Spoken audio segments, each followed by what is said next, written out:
Salut Béarnaise, salut Béarnais. Je suis Simon, votre voisin. J'habite en bas de chez vous dans le Gave, en contrebas de la Berge. Je voulais vous parler d'un grand projet d'aménagement qui va vous impacter pendant quelques mois et qui va m'impacter pour toute la vie. Sous vos pieds, il y a une autre vie. Celle des canalisations du réseau d'assainissement des eaux usées. Ce grand tunnel souterrain me pose actuellement quelques désagréments. Je vous explique.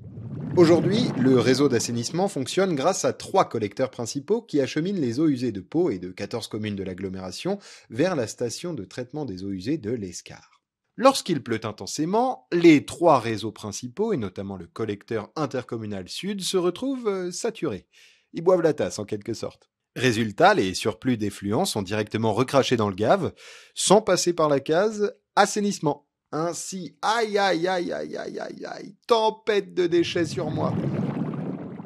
C'est pourquoi il est nécessaire d'agir vite pour me protéger et pour protéger l'environnement de manière générale. Pour cela, une solution toute simple, rénover le système d'assainissement de l'agglo. L'autre jour, je parlais justement de ce problème avec Jean-Marc Denax, le vice-président délégué à l'eau et l'assainissement de l'agglo. C'est lui qui oriente l'action des services de l'agglo pour améliorer la prise en compte des enjeux environnementaux. Il m'a expliqué pourquoi des travaux sont indispensables. Vous savez quoi? Je vais vous le présenter. Il n'est pas possible aujourd'hui de différencier sur la totalité du circuit les eaux pluviales et les eaux usées. Dans les années à venir, faire un réseau séparé, eaux pluviales, eaux usées, de façon à ce que on ait moins d'impact sur le milieu aquatique. Sauf qu'aujourd'hui, par temps de pluie, ils ne sont pas dimensionnés pour. Ce qui fait qu'il se retrouve des macro-déchets, par exemple de type lingette, qui vont directement sur le Gave. Donc l'objectif, c'est, on modifie systématiquement maintenant les réseaux d'assainissement pour se mettre en conformité. Et 2, on essaie de séparer, là où on peut le faire, le réseau pluvial du réseau des eaux usées. Ah là là là là là là! Je sens que ça va être génial! Globalement, l'enjeu principal de ces travaux sur le réseau d'assainissement est de préserver le milieu naturel aquatique lors des intempéries, pour que je ne sois plus envahi par les déchets. Pour comprendre plus précisément comment se passent les différentes phases de travaux, je suis allé à la rencontre d'Alexandre Lecomte. C'est le directeur du cycle de l'eau de l'agglo. Ce qu'il m'a expliqué est fascinant, et j'ai très envie de partager ça avec vous. La communauté d'agglomération va investir environ 25 millions d'euros sur son système d'assainissement pour le mettre en conformité dans les 4 années qui viennent. Les actions se structureront autour de 3 axes. Le premier axe consistera à optimiser les ouvrages existants, par exemple en faisant du stockage en ligne dans les réseaux visitables de grande dimension du centre de ville de Pau. La deuxième action visera à créer des réseaux de délestage sur le réseau structurant, avec pour objectif de limiter les déversements d'effluents non traités dans le Gave. La troisième action consistera à créer une file dédiée au traitement du temps de pluie sur l'usine de dépollution des eaux usées de l'Escar. Waouh, j'adore ce projet! C'est vraiment une ingénierie incroyable! Et grâce à la participation des usagers et à la patience des automobilistes, ce nouveau réseau de collecte va me permettre d'être enfin débarrassé de toutes ces saletés qui se retrouvent directement dans le Gave.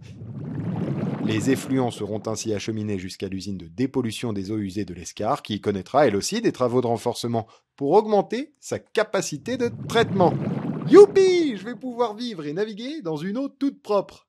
Bon, en attendant, vous allez devoir affronter quelques ralentissements sur les routes, le temps que les travaux soient réalisés.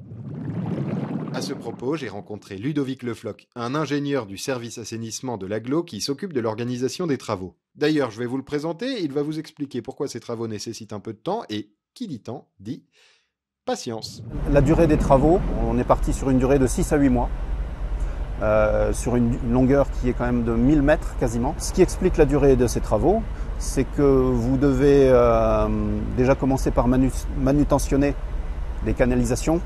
Donc vous imaginez toute la logistique, les terrassements à réaliser, avec la présence de réseaux à proximité, le maintien des conditions de sécurité pour les agents qui interviennent.